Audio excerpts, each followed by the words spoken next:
Guillermo de Xochitl, y esto es para ti, Chará, cabrón. Guarda esta flor. En mi corazón, huevo.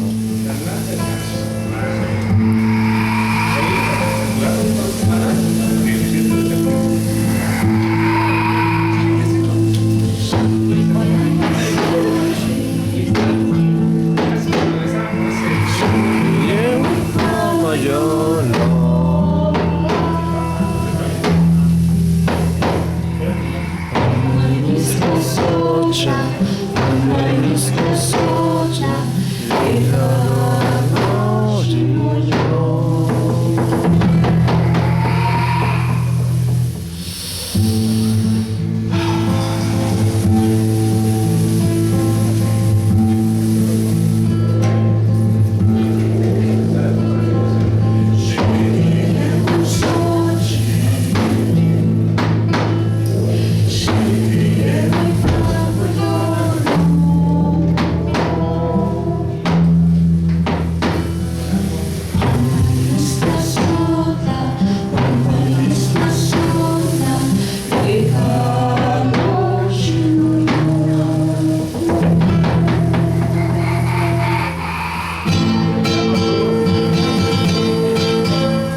en la próxima.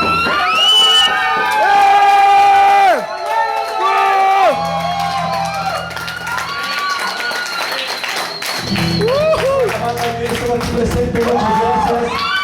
Y si alguien quiere apoyar, por ahí traigo unas piezas que yo mismo hago con barro, unos silbatos de viento, unas bajarinas. Si alguien de esta manera gusta apoyar el proyecto Somoni, por ahí están en la mesa algunos instrumentos que tienen varios precios. Si alguien de alguna manera gusta y puede apoyar, vamos a estar aquí presentes. Y seguimos con Jecachicli, también es de Chaco, Estado de México, un poquito de Black Death, con toques trash, instrumentos prehispánicos. Muchas gracias nuevamente, y síganse la pasando chingón.